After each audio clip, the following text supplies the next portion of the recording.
Hi everyone, it's your book coach Liisa Kovala here. Grab a cup of coffee and settle in for a discussion about all things writerly.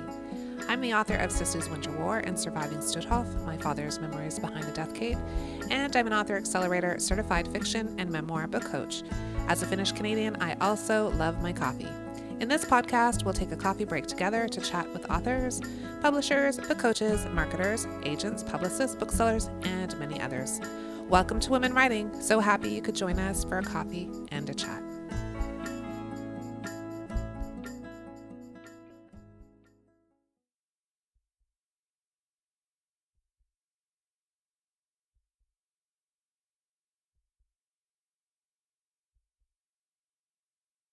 Today, I have the great pleasure of chatting with author Andi Cumbo. She lives at the edge of Virginia's Blue Ridge Mountains with her young son and 3 rescue cats, who are, of course, nocturnal. When she's not writing, she watches a lot of boys play baseball, cross-stitches intermittently, and obsesses over her container garden. Hi, Andi. How are you? I'm well. How are you, Lisa? I'm doing great. Long time no see. It's been Like days. 72 hours or something, right? Something like that. So had the very great pleasure of attending the writing retreat in Queenston, Ontario, close to Niagara-on-the-Lake, that you co-hosted with Susan Scott and Caroline Topperman. And it was so fabulous. I had the loveliest time, and it was spring there. So that was just glorious. I came Yes. home to actually no like ice on the lake, but um, still looking pretty gray over here. It's looking still brown. So, Well, in contrast, I came back to Virginia and went swimming in the pool yesterday, and it's no, 80 degrees. why do I live here? I love you, Northern Ontario. I really do. And yet, but it was such a retreat, and there were lovely folks from Canada and the States gathering together at, I think it's the South Landing Inn. Am I getting that right? That's South right. Landing That's Inn. right. And Yep. what a beautiful location. It Oh, was just it's fantastic. And the gorgeous. writers there were just so generous and lovely souls. So shout out to all the writers that attended. Hopefully they will listen to our little podcast today.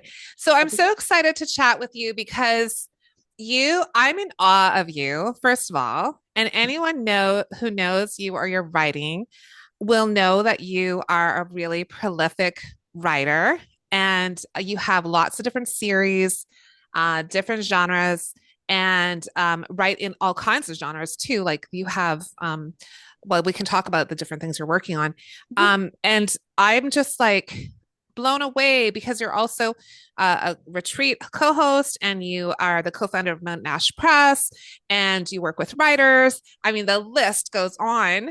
I just I have to just take a pause when I think about all the things you do and think, huh, how did you get started? Like, I think you've been writing for the last 10, 15 years or so. Yeah. How did you get started and said, okay, I am putting all into my writing? Yeah, I went to school to be an English high school teacher. Yes, Quickly learned that classroom management was not going to be my forte. fair. Stepped out and went on and got a master's in literature. Decided I would do like a professorial Yes. direction. Made it to my master's program, and then my writing mentor, Ted Gupp, who was a journalist, said, "You could either do an MFA in creative writing and have your terminal degree and teach writing, Right. or you could spend 5 years researching something really obscure in literature and get your PhD in literature." And I Right. was like, "Oh, two Hmm. years, 5 years. Sounds good." So I ended up getting my MFA in creative nonfiction from Antioch, Right. sometime way back there. Yeah. And so I was a professor for a few years. And Okay. then my mom got sick, Mm, and I came home to Virginia to help my dad take care of her. right. And we were driving one day, and my dad said, "What would you need to do to teach at a liberal arts school?" Because at the time I was teaching community college. Okay. If you guys don't know, is 5 classes a semester, and I was Right. teaching comp, so I was grading about 300 college Oh, level essays every semester. It was too right. much, It's too much. too much. And so my dad said, and when he asked me that question, I said, "Well, I would need a book." And he said, "Okay, live with me for 1 year. Okay. I'll pay bills, and you can write a book." Amazing. What kind of generosity and foresight did he have, right? Like just to know, like that just gives me little shivers actually, because that's the ultimate in love and support and looking at what your future might look like. That's just Yeah, it was just, I mean, I was not 21 years old at that point, right? yeah. You know, it's in my well in my 30s, and Yes. so it was just, and I wrote The Slaves Have Names, which was my first real Right. book. Was that Created a like nonfiction or fiction? nonfiction, sort of creative Yeah. nonfiction. It's Yeah. a braided narrative of profiles of the people who were enslaved on the plantation where I grew up Right. and my story of getting to know them. Oh, Um, amazing. so Amazing. And I think you're working on something now. You mentioned at the retreat as well. What's that project look like? yeah, since I did that book, I have been hired around Virginia to do research on enslaved communities at various plantations. So right now I'm working at a place called Birdwood, which is owned by the University of Virginia Foundation, sort of the real estate arm of the university here. And they're rehabilitating the house and they want to commemorate and honor the people that were enslaved there. So I've been Amazing. researching who those people were and then finding their descendants for Ah, about 5 years now. It's a long haul, but yeah. I my mean, favorite I work. like I imagine it is both heartbreaking and also like you must get so invested in each of the stories and wanting to know more and wanting to know more. Like I can, like there are stories upon stories upon stories, like each individual and each in a group of family members and those connections. I just think that's incredible work that you're doing. Thank you. It's amazing. It's definitely tiring, but Yeah. it's part of the reason I think I write cozy mysteries and stuff. It's just a Yeah. lot less Yeah. stressful, you know. So, Absolutely. And then so you wrote your first book, you yep. took that year, and then what happened after that? Did you I tried to pitch. I pitched yes. to agents for about 6 months. And I happened to be fortunate enough to live in the same town that Jane Friedman, the Oh yes. publishing expert, used to live. So Okay. she and I became friends, and she gave me this great advice. And she said, set yourself like a deadline. Mm, Try pitching for so many months and then evaluate again. mm, So I did that for 6 months, and I got a lot of positive feedback. I got interest, but I got a lot of interest coupled with the, oh, we don't know how to sell this kind of right. feedback. Yeah. And at that point, it was like, let me just try self-publishing. It was pretty early in the process, and it was not as competitive as it is now. Yes. So my then husband created, no offense to him at all, he did his best, the absolute worst book cover on the planet. And I had a couple friends help me edit and format, and I released Right. it self-published, and it's still self-published. It's never been picked up. Amazing. So Yeah. I mean, and that's totally a legitimate option. I mean, that's the same thing I did with the my dad's book when I originally it got picked up, but I self-published as well. And what's nice about it is you get to make all those decisions, right? You have some control and you get to determine like how you're going to get out there. And yes, I think the early days of cover art for self-published books, I mean, there is a range. I think they're all getting better now because people are really hire either becoming experts themselves or hiring people to do that work. And of course AI creates like unbelievable things now if people go that way for self-publishing. But yeah, I do remember those early self-published books. Maybe the covers were like that goes to the don't judge a book by its cover, right? Because yeah, the content right. could be amazing. The cover, well, Not so great. Yeah, exactly. amazing, amazing. And when did you start to move into genre fiction? Was that something you were always drawn to, or is that something you read? Like, did you read a lot of genre fiction? I did not. I read Mm, fantasy. That's always right. been sort of my, like, young adult fantasy in Yeah. particular. It's always been sort of my comfort read. Yeah. But so I wrote a young adult fantasy fiction series after I wrote that book on the people enslaved at Bremo because I wanted a woman named Margaret Wrinkle, who's wrote a fiction called Wash, beautiful novel about the really horrific practice of slave breeding, Mm, um, suggested maybe I try fiction. And she thought I should try it for my first book, and I just wasn't right. willing to do that. So I just wrote these three young adult fantasies about a girl who can see ghosts, and all the ghosts are people, African American people who have died from race-related violence. Mhm. It sounds so light when I say it like that. Right. But I mean, like that sounds so intriguing to me. Like at the minute you say ghosts and then you add the historical element, I'm in, right? Like it's just, I want to know more and all those perspectives. I love that. That's so great. And when I found out I could write fiction. Like I never thought I would write fiction. I was like, Right. oh, this is a little easier for me. It may not be Yeah. easier for everybody. For Right. me, than nonfiction, because the nonfiction I was writing was so research heavy, Yeah. just required so much time. So I was like, Mhm. okay, well, I did that series and I did another series. And Yeah. then in 2018, I got pregnant with my son. I was Mhm. 42. I Mhm. was already tired. I was like 2 days in, and I was like, please just put me to bed. I'm so tired. Right. Um, and I knew I was going to be home with him probably, and I Right. wanted a way to keep working, but I had to adjust. And so I started writing cozy mysteries in 2019 when he was a tiny infant and slept Yes. a lot. Yes. Yeah. Um, Absolutely. and that's kind of how I ended up in cozy mysteries, and that's sort of just where I've stayed for the Yeah. most part For the since most then. part. Yeah.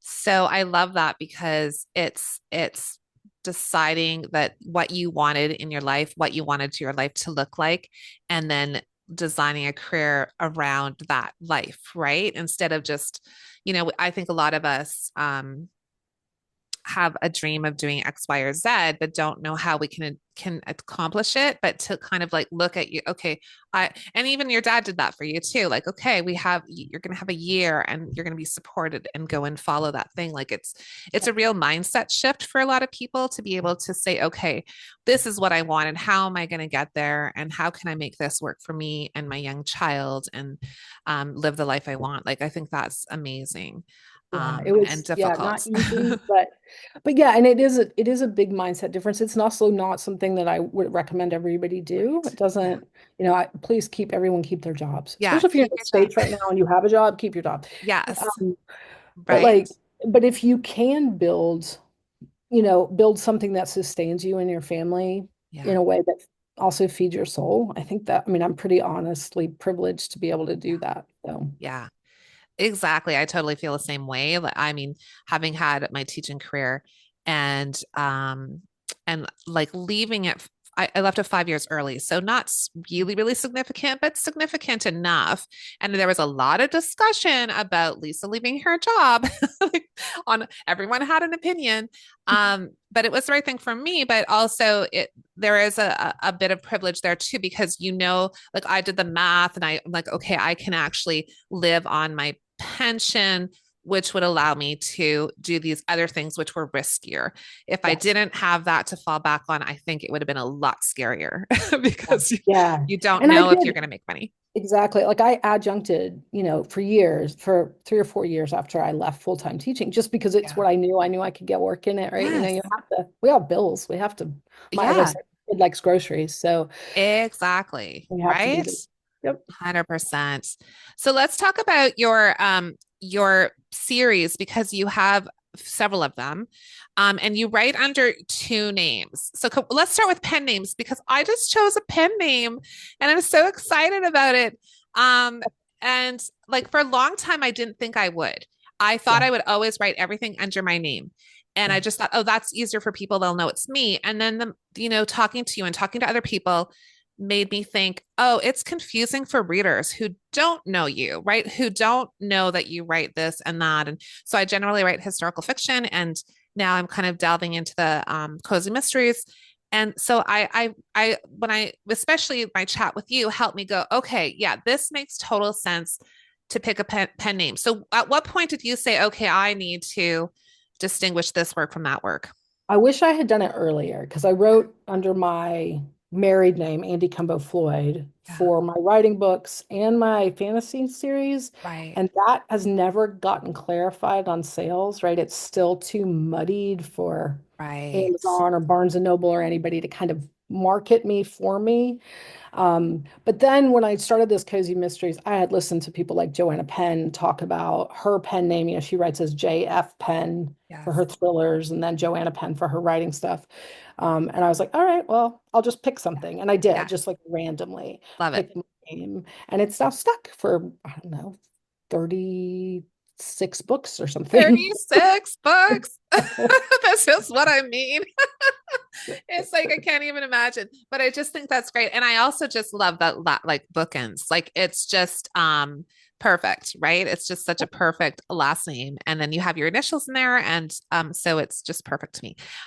So yeah, I love that. And so what's the rationale? I think some people might know, but I think others, I've had the question a lot actually. Writers have asked me over the years, like, why do authors pick pen names? What was your rationale for picking something? Yeah, so there's two things. One is mostly just the algorithms on the sales platforms, right? So if I write cozy mysteries and fantasy and I write them under the same name, well, the readership for those two things is not always the same. There's a Venn diagram, right? There's a Right. middle Yeah. collapse, but largely they're not the same. And so Amazon needs to be able to say, recommend my book to people in cozy mysteries and recommend my fantasy to fantasy readers Right. and not have them get mixed up in For the sure. recommendations. So that's Yeah. the big reason. And the other reason is I've always written under Andi. It's always been my nickname, even though my full name's Andrea. But I picked initials because unfortunately men don't read books written by women very Mhm. often. Mhm. Not all men, not Right. all books, Right. right? Yes. But To be fair, but yes. statistically, yeah. Mhm. And so I thought I would use my initials. And I mean, I have a fair number of male readers. I don't know if that's why I have them, but Mhm. cozy mysteries don't garner a lot of men. So I'm grateful Yeah. for all of them that read me. Yeah. Absolutely. Absolutely. I mean, and great reasons. And I felt like that was the argument I heard a couple of times when I kind of put out feelers for myself and said, okay, here are the three names I think I'd like. And they were all combinations of the same thing. It wasn't like they were vastly different. And they are all names that I already are kind of mine anyway. Like my husband's last name is not my last name, but you know, it could have been. I could have chosen that, but I didn't. So yeah, it's a good reason. I think, and I imagine a reader who is picking up one of your fantasy books, if it was the same name, and they were really looking for a cozy mystery, they might be like, what? Like this isn't what I Yeah. was expecting. Like they would just see the name and think, oh, that's what it's going to be, and really not at all, right? So I mean, they may Yeah. again, like you say, there's a lot of overlap for some of the readers, but not everybody. They're looking for a particular thing and they want that thing. They don't want Right. the other things Exactly. you write, which is fair, right? Yeah, it's totally Um, fair. And then, I mean, and I do find there's some overlap, right? Like the themes in a lot of my stories are the same, right? There's a lot yeah, of history, there's a lot of social justice stuff. So, yes, like, if people like that, then they could read yeah, the other things. for But not, and sure. and there's no secret. I am not, I'm not trying to hide who I am. I Yeah, sign all my emails Andy, even though I use my initials. Uh, yes, so people, it's not a secret, but it is definitely helpful for that public yeah. facing part of things. Yeah. Yeah. And I want to say for myself, who's just like you here, you've written 36 plus books. And I'm at the very beginning journey of this sort of cozy mystery writing. And I've written mostly historical fiction and creative nonfiction. And for me, I don't know if you felt this way, but you already, and I haven't read the book yet, but already having this pen name is like a freedom to be a different kind of writer. Like psychologically, I'm like, oh, she writes this and it's light and fun and happy. And Liisa writes historical fiction and it's about grief and loss and history and it's heavy. And Yeah. psychologically, I think having those names lets me also kind of imagine that like it's still me, it's always still me, but it's just that feeling like, oh, I can do that because no, I don't know. I Yeah, don't no, it think there's something to it. absolutely is because my sleuths in my mysteries are always sort of middle-aged women like Yeah. me, and but they're all kind of different slices of me, Yes. but they're also all the lighter, Yes. funner, sillier, kind of more comfortable with herself versions of myself. Yes. So Yeah. it's nice just to kind of sink into that and Yeah. be like, this is just me talking about Harvey finding a dead body in the bookstore, Right. which I No. know doesn't sound light, but in a cozy I mystery, it is light. know. So, Yeah, that's what I was thinking the other day too. I'm like, oh, okay, so I want to write lighter things and let's write about murders. Like, right. but cozy mystery readers know what we're talking about. It's all good. Exactly. I love Absolutely. that so much. So your series, so I'm just about the middle of Publishable by Duff, which I Mm-hmm. think is the very first in the St. Marin's mystery series, right? St. Mary's Cozy Mystery Series. And Yeah. I adore it already. I'm just like, I should have, you had a couple copies there and I should have purchased the next in the series, but I will get them. I'll just order them. And I'm just enjoying it so much. So, um, I think some folks who read cozy mysteries know absolutely about what the different elements are of cozy mysteries, but I think there's still some confusion about how they differ from other kinds of mysteries or other kinds of genre fiction. So and also this is a great education for me. I've been doing some research, but also I'd love to hear it from you. What are some of the elements that writers should and readers are looking for versus what they're not going to find or probably won't find in a Sure. cozy? Yeah, that's a good question. So I would say cozy mysteries sort of sit halfway between sweet romantic comedies and true mysteries. Like they're Murder, She Wrote in book form. I mean, Right. Murder, Yes. She Wrote was books before it was a TV show, but most Yes, of the TV for show. So sure. um, there's no violence on the page, right? So there is a body, but it's usually discovered after the fact. You're not seeing someone get injured Right. or killed. They often take place in a small town, not always, but often around a sort of quirky, eccentric group of friends, right? Mhm. My groups and my friend groups and my books are like the friends I have, and then like the people I would like to bring in and Okay. compliment us, right? I love that. Yeah. And then they also have no swearing, Right. no sexual content, Mhm. and they're mostly like, yeah, you just kind of want to cuddle up with a book. And Mhm. here's a kitty. This is Papa. Hello. Hi. Oh, what a sweetheart. Oh, Yeah, so they're just nice reads. They always have a happy ending, right? The murder's always yeah. solved. Hmm. Um, it's Agatha Christie, but a little like a tick lighter, I guess is Yes. the way I would say it. Yeah. Um, and then yes, you wouldn't expect to see hardcore police investigation. Most of the time the sleuths are amateurs, right? Mhm. Like minor bookstore owners or that kind of stuff. They're not going to be dark. They Right. may have so Louise Penny is the person, for all you Canadian folks, that Yes. kind of is the person that's been allowed to sneak herself out of the cozy mystery a little further than some of us have. So Right. hers can have darker themes, Mhm. but there's still, it's still Three Pines. There's Right. still the bistro. Yeah. There's still Ruth and the Duck, right? Like it's still the same kind of world there. And those are a little bit more police procedural because they've Mhm. got Inspector Gamache, but Right. otherwise they're pretty cozy. So that's kind of what you're looking at. Right. Yeah. Does that Love answer that. Yeah, it? absolutely. It's just so good. And I mean, I think it's what we all need right now. Like Yeah. it's just just in the world we live in and the news that we try not to watch too much of. Being able to read something that is a little bit more lighthearted and has a bit of a puzzle to it, and you're trying to kind of figure out what's going on.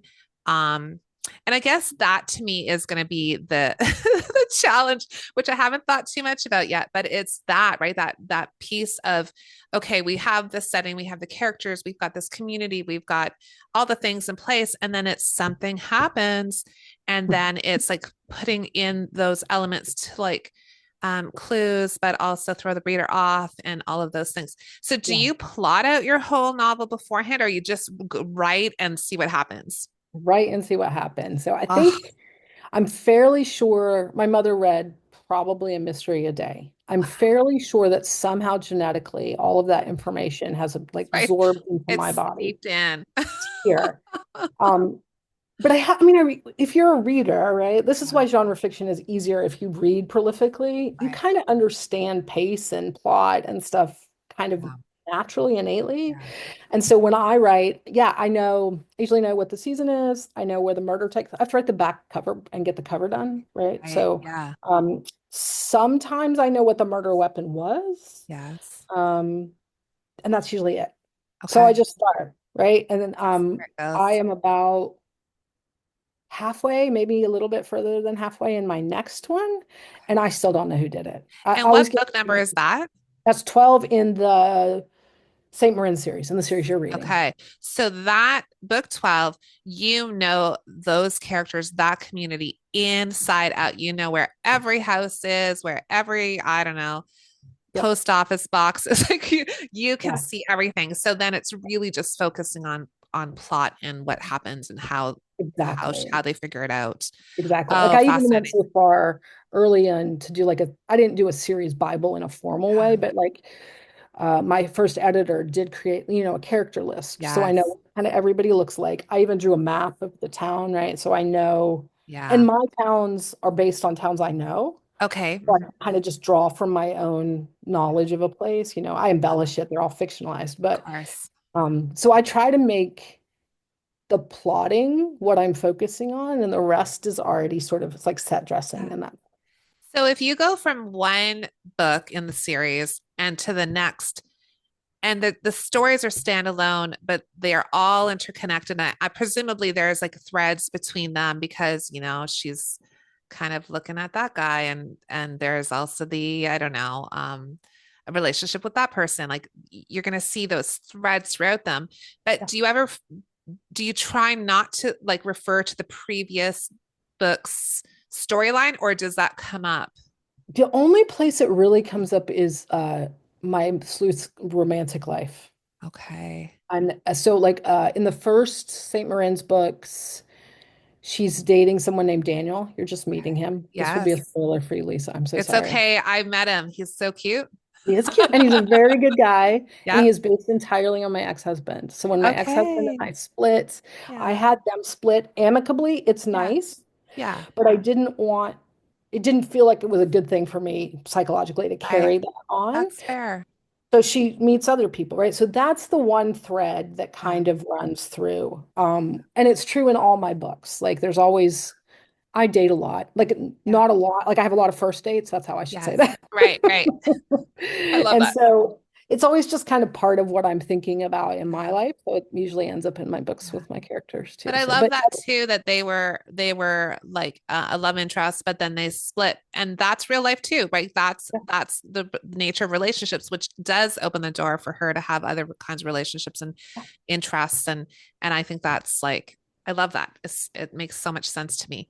Um, so the book I'm reading, the very first one, and I'm just partway through. Um, she's about to open her bookstore, and it's just like the dream job. I don't know any writers who haven't dreamed about having a bookstore. I'm sure I have tried to think about a zillion ways I could have a bookstore. I don't think it's ever going to happen, but it's, I think we have this fantasy of it. So, um, and I think a lot of cozy mysteries have that kind of element of an entrepreneurial spirit, a decision to start something. Like you have probably read and have obviously written so much more in this genre than I have so far because I'm starting to read a ton, but I'm sure, going to get there. Not as far as you, but I'll get there. you will. Do you see a pattern there? Do you see those kind of strong women who are like making it on their own, finding a way to be self-sufficient, looking for a way to earn a living, but also in this kind of lovely, cozy environment? Yeah. Yeah, I mean, I think, yeah, the entrepreneurial thing is huge in here, like Yeah. innkeepers and bookstore owners and crafters of all sorts, right?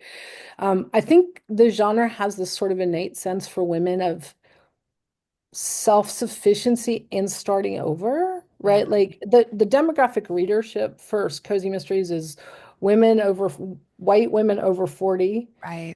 in the Right. English speaking world for the most part, Yeah. right? So um it's just a sort of, I don't know if I think it has a little bit of the fantasy element, right? Like maybe we all kind of get to this point in our lives, like you're an empty nester, or Yeah. I'm 50 with a 6-year-old, dear God. Like these things that we're all trying to look back on our life and be like, well, we didn't really think it was going to go this way. That's right. Yeah. So It's how do true. we like, are we going to we don't necessarily dislike our own lives, but we have to, No. but maybe it's nice to dream into like, well, if I'd done it this way, this would Yes. be really nice. So I think that is very much a part of these. Yeah. Well, and even just spending that time at the retreat and popping into Niagara on the lake and just envisioning, oh, how would my life be different if I lived here? Right? Like you can't help it. And I mean, I showed you a picture of this gorgeous house that I could never afford to begin with, but Sure. also just is that fantasy of like, oh, and somebody said to me when I posted it, oh, you could have writing retreats there. And I thought, yes, I could, and a Yeah. bookstore but of course, never going to happen. But it's just that's idea of like dreaming about what else your life could be like or what it could have been had you or whatever. And it's kind of like the Gilmore Girls starts Hollow, right? That kind of like idyllic town. And no town is really like that, but we could dream that we were all like, kind of connected in that way. It's Yes. very gentle and feels nice to be Yeah, and I immersed in that think world for a little while. it's what we want. It's what we wish the world really was, right? Right. Like, the friends I write are the friends I have that I'm very honored to have, Yeah. and then the people I wish I would meet. And Yeah. town And the is the place that problems, other than the dead body, the yeah. problems generally in the towns are pretty, insignificant generally. I mean, okay, yes, the dead body. We can't forget that. Right. Somebody was, and there's a high number of murders in these small towns. I don't Yes. know. Yeah, that would be my advice to you as you get further in your series, just own it. Be like, Yes. I don't Yeah. know why so many people die in Cabot Right. Cove and why people live here at all, right? Like, so Right. So much for the like, come and live here. Oh my right. goodness. So when you wrote your first cozy mystery, did you know it would be a series or were you like, oh, let me try this out and see how I go? I knew it was going to be a series because Okay. I was pretty deep into self-publishing at that point. I knew that series sold.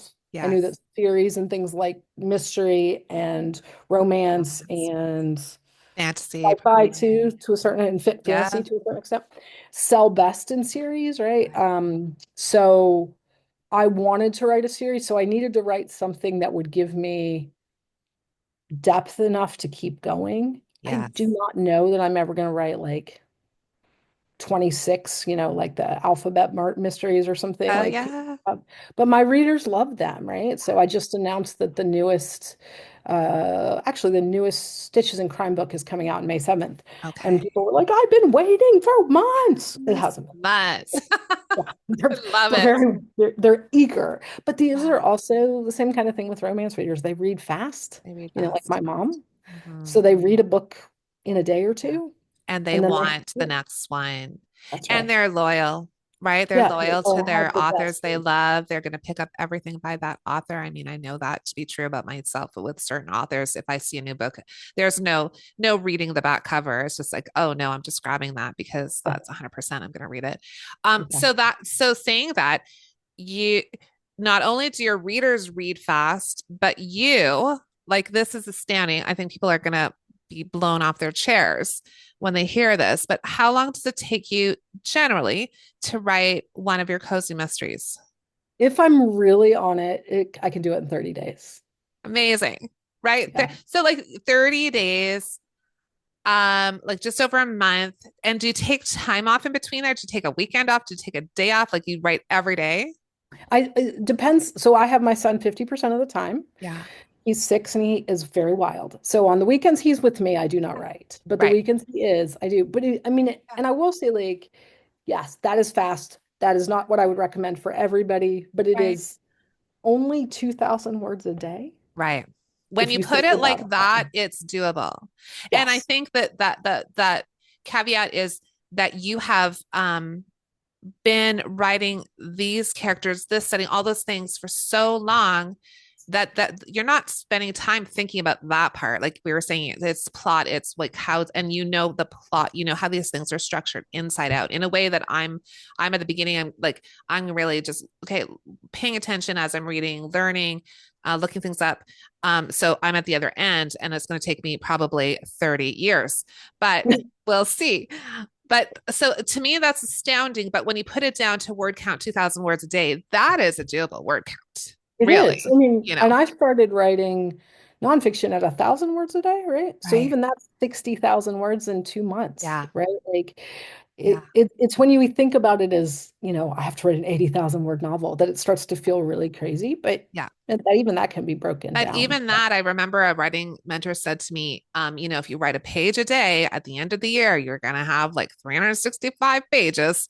And oh, that's actually like, not that they're good pages, but there's at least something you can work with. And so kind of makes you go, okay, Like just break it down into the little smaller chunks that are doable. And it makes a lot of sense. But how long did it? So the very first cozy you wrote in this series, how long did that one take? That was That was longer than 30 publishable days? by death. Yeah, that was Yeah. probably 2 to 3 months. Right. Because you're But still working out again, everything, eh? Like you're still yeah, working out the still working it all out. I who had a are they? infant, yeah, like who wouldn't nap without me holding him, right? So I did a lot Right. of things. Yes. Did But you hold him and do the writing thing? Like, uh, some people do I would, one-handed typing. Of yes. course. I mean, I have a question, just a little sideline. So he's 6 now, and Yeah. does he love to read? No. Oh, interesting. Oh, that's He's an so athlete. fascinating.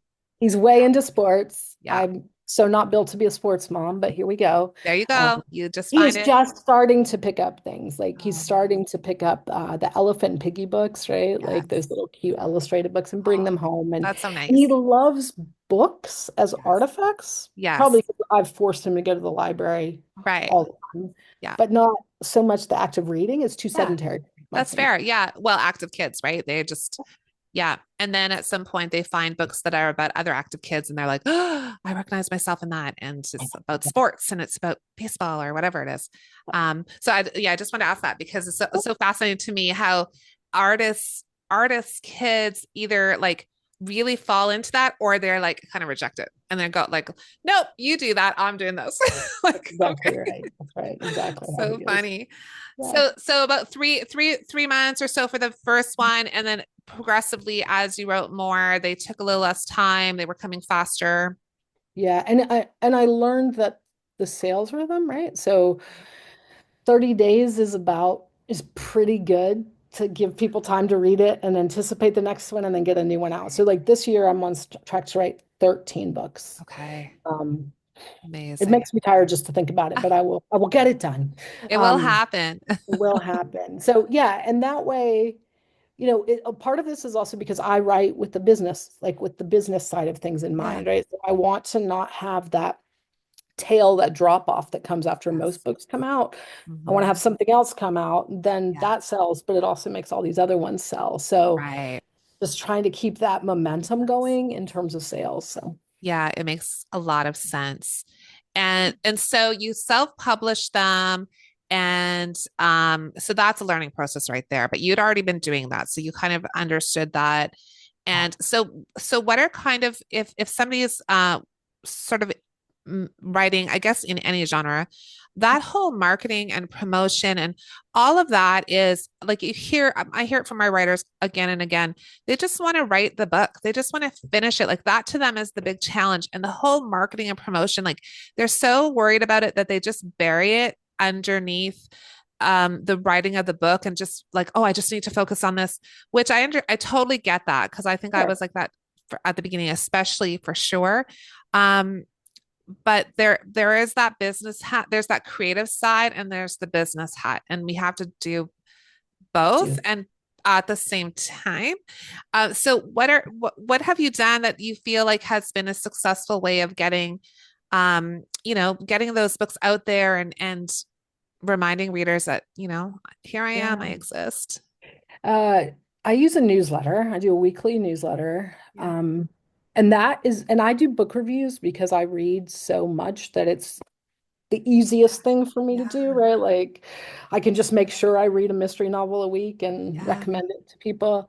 That for me is the big thing because it keeps me weekly engaged with my readers. And I always love it and regret it because I reply to every message I get Right. from an email as much as humanly possible. Yes. But um, I I really want to know my readers. So, and one of my readers is the one who got me my agent. Wow. And she's the one and that's why I have a publisher now, right? Like these things kind of all fall into place, just because my readers are the most amazing. They're just Amazing. the best out there. Yeah, No one can it's convince amazing. me otherwise. Well, and Yeah. I think that's the way to approach it in my mind. And I think it's Dan Blank who talks a lot about that. It's just that whole idea of, you know, it's not really marketing or promotion, it's really connecting with human beings.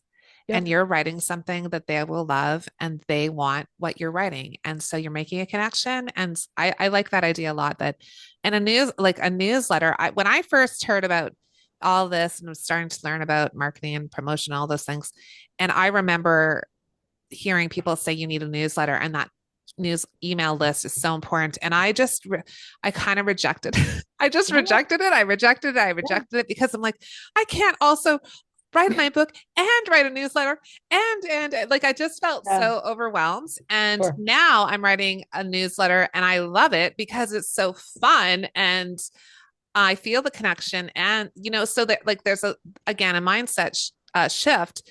But yeah, I think for beginner writers it's a little bit more challenging because it's a lot of things to think A about. lot of things. And yeah, and you can't do all of the things at the same time, right? Like I ramped up I have a whole system I do, Yeah. but I ramped it up one thing at a time. Like you Right. just can't do everything. Like I try to be pretty faithful on social media and show up on Facebook where I am Yeah. every day. But like even when we were at the retreat, I was like, Yeah. oh, I should say hi to people, right? Like It's make hard. sure they know. Yeah. Yeah. It is hard. As soon as you're doing something else that takes your attention, it's hard I was the same over the retreat. I realized, oh, I hadn't quite done this, that, or the other thing, but that's okay. Like you have to kind of give yourself grace too, but it's hard because you do want to keep up with it. And part of it's consistency more than anything, I think. It doesn't every post doesn't have to be brilliant. It's just you have to be consistently showing up That's and right. communicating. So but I always tell people try to like if you're working on a book, get yourself out there now Yeah. because waiting until the book comes out is too late. A Yes. lesson I learned with my Yes. first book. Yeah, I mean, and I will say like the readers love like those teasers, Yeah. like I shared yours in my reader group and they're like, ooh, Yeah. a verdict twist. That's so Oh, interesting, fun. right? Yeah. Like Yeah. Yeah. somebody did send me messages like, is that like skiing? I was like, no, like Oh, Norse, like yes. Scandinavia, I think the whole thing. Yes. You know, Scandinavian. they Yeah. love that stuff or they love Sure. like, just hearing, oh, here's a typo I made in my Yes. today, just that silly stuff. But it is Yeah. just about building that Yeah. connection with people so I that love you that. feel when you have something to sell, they want it. They don't feel Yeah. like you're just Well, beating them yeah. over the head with the things you have to sell. Yeah, exactly. And I'm really all about finding joy in what we do now. Like I'm 50, I just turned 53. I get to decide what I'm going to do and how I'm going to do it. And so I'm always looking for the things that will just like it's not that I'm not adverse to work because I don't think work is a drag. I think work can be joy filled if you find the things you love to do. And does it mean I love all the parts of the work? No, because some of it's boring and tedious, but like overall, the things I'm choosing to do bring me joy. And so I think your readers can connect to that you love these characters, you love these settings, and they can feel that. And when I'm reading it, I certainly feel that. Like I can see that you had fun writing this, and Yeah. I love that that you get that tone from it. So it's been super fun for me to read. Um, so you mentioned that you write daily. And if Mhm. you're working on a book, like maybe 30 days or so, what's your writing routine? Do you get up in the morning first thing and you write, or is it like after? Like I'm not a morning person. I tried to write before work when I was teaching. That I did not make any sense whatsoever. And now I'm learning to like I just start my day a little later. Like I'm more of a wake up, have a coffee, maybe start my working day at about 10. So I might work out in the morning or I might take a walk or whatever I'm going to do some yoga. But I'm like to be conscious and present. I can't do that too early. But I Yeah. know a lot of writers who will wake up at 5 and 6 in the morning and they just go for it. So what's your kind of what works for you? So ideally, I get up at like 5 or 6, depending Yeah. on what time I went to bed the night before, because I also value sleep, right? Yes. Like I want sleep. Um, because my son is with me half the time, it's really important on the days he's with me that I'm up before he is, because that's the quiet time. And I'm not an evening person. I could Okay. write after he goes to bed, Right. but by then I make no sense. So, Yes. um, I tend to do that. The days he's not with me, I can be a little bit more flexible. Right. I mean, when I didn't have kids and I worked at a bookstore and taught, random hours, I would Yes. get up and read and coffee and all. I just can't Yes. do that. Yeah. I have too many Yeah. pieces in the air now. So, yeah, so that's what I typically do. I try to write between 3 and 5,000 words a day, Yeah. which for me isn't not it's a lot. I'm not going to pretend Right. it's not, but it's not impossible Yeah. because I write fast Yeah. now. Um, but it is also not sustainable for years and years. Like I can Right. do a year of that kind of pace, and then I Yeah. have to back off and slow Right. down a little bit. So, Okay. just yeah, because it's just so Yeah. much creativity. You have to Yeah. have some space to refill. Yeah. Amazing. I think that's super important. The women I interview in women writing talk about the spaces they write in and when they write and like their routines. And what I've learned from like almost 100 interviews is we always got that advice, write every day. And sure, if you can do that, that's great. I'm not that person.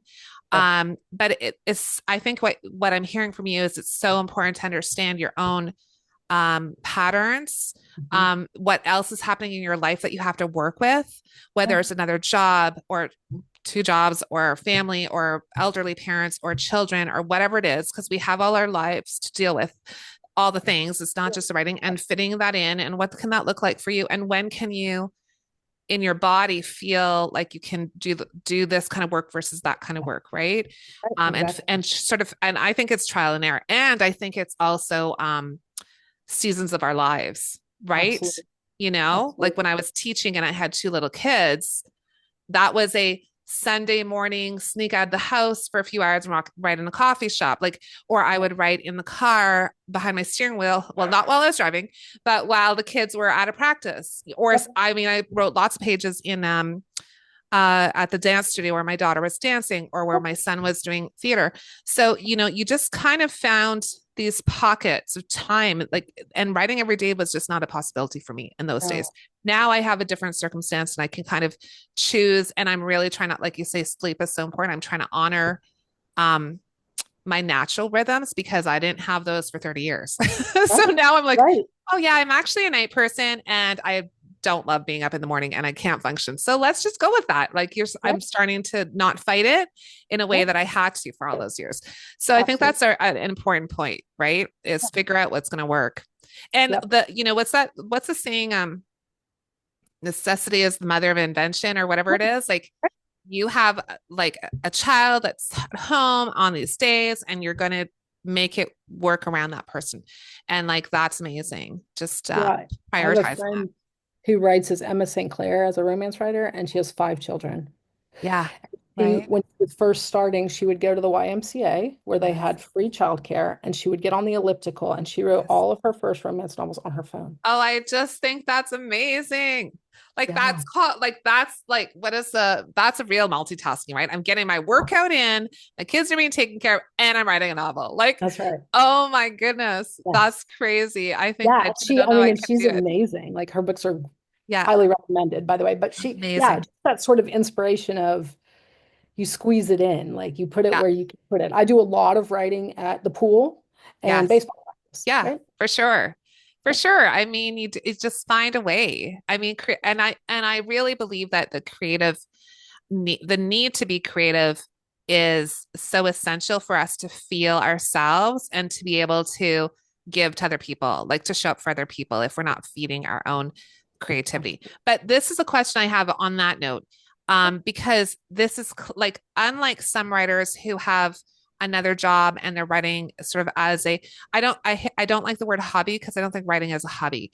Like Yeah, people definitely. are write because they need to write. They're creative, they need to write, Yeah. whatever that looks like. But you really are a career novelist, a Yeah. career author. Does that still feed your creativity, or do you now need to go to some other task or something else to feed your creativity? Because you know what I mean? Like, I do. or is there still like, is it still part of the creative piece? I, part of the reason I write longer stints now is because what feeds me is that flow state. Right. And I can only get to it now that I've done so much writing if I'm in it for a while, right? Mm. Like I just really stay there.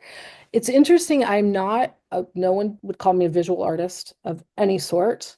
But I'm finding that I want to have a lot more color and doodle and stuff. And that feels like that's part of that desire to be creative. Like my therapist is always like, why don't you journal? I'm like, dear God, don't make me write something out, right? Like, No, please, thank you. come on. Um, but Yeah, so and music will fill me up. I mean, I Yes. watch TV Yeah. probably more than most people do just because Yeah. it's stories, but they're Stories. passive and I don't have to figure them Yes. out, right? Like Yeah. I can let them come to me. So, Yeah. yeah, I mean, that's the kind of stuff I do. And I mean, having it, my kid is like, he's not very literary, but he's Yeah. super funny. Yeah. So Yeah. just listening to him tell jokes and stuff Uh, like this morning, he said, Mom, why does the morning come every morning? I'm like, well, it's a fair question. We all want to that know. is the question I've been asking myself my entire life. How did Exactly. he know? I love Yeah. that. Yeah. Ever, and it's going to come back tomorrow again. Again. Again. And he No, also asked me when he could why? retire. I Oh, was like, well, buddy, yes. you're Again, sick. another question I had for decades. He Yep. knows. He He's knows. He's he's a on it. wise old soul, I He think, is. at Yep, he 6. He's is. And kind of also does not like school. So fair. yes, fair enough. But oh, that's amazing. I just love that so much.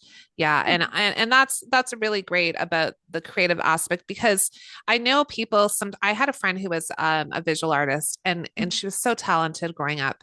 And but she did not want to pursue it in any way because she feared it would take away from the joy of doing the art. So she Yeah. wanted her career to be separate from her artistic and so I I can recognize that too, like that's a way of preserving that and yet sometimes I think those are the people who would really probably flourish in a career that is creative because there's a need there and a talent and a Yeah.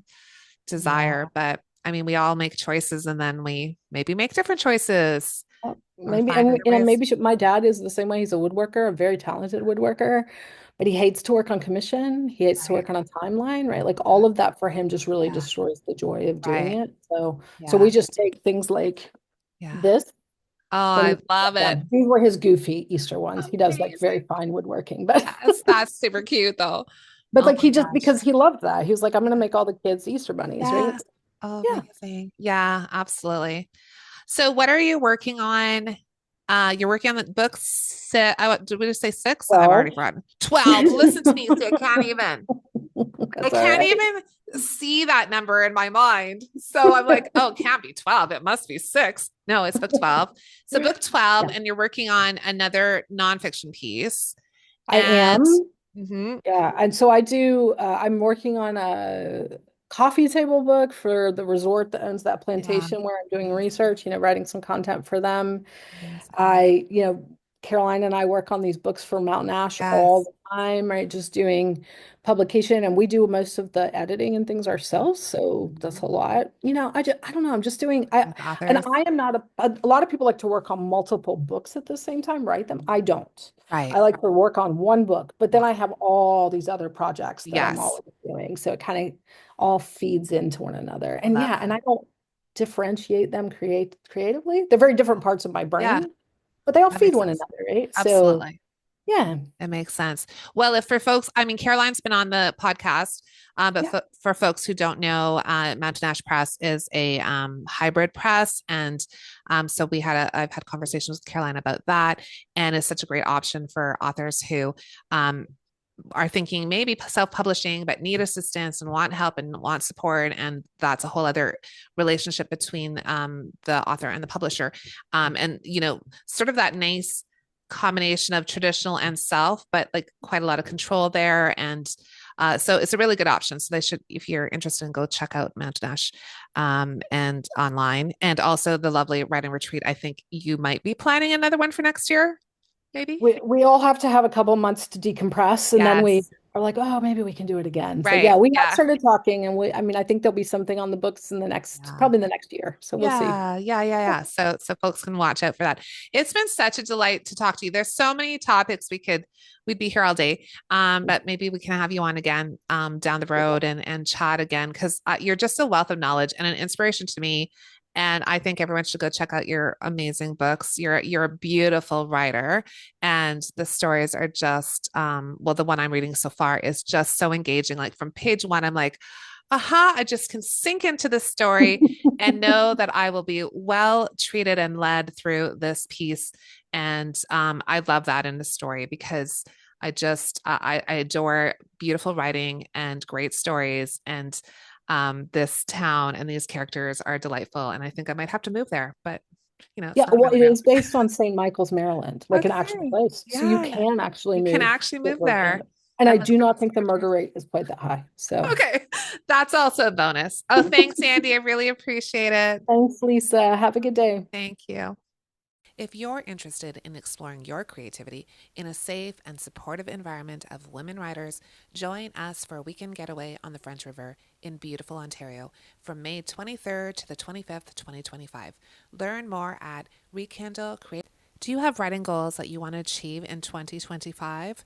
If you need support, encouragement, accountability, and community, join the Women Writing Circle. We meet bi-weekly to set writing goals and get pages done. Go to Women Writing on Substack and subscribe. Let's create a little magic this year. Thanks for taking time out of your schedule to have a coffee break with us at Women Writing. Don't forget to subscribe to Women Writing on Substack. If you like this episode, share it with someone who needs a writing break and a little inspiration. Happy writing! Thank you to Michael Jensen for his original music and editing, and to Mia Jensen for the logo design.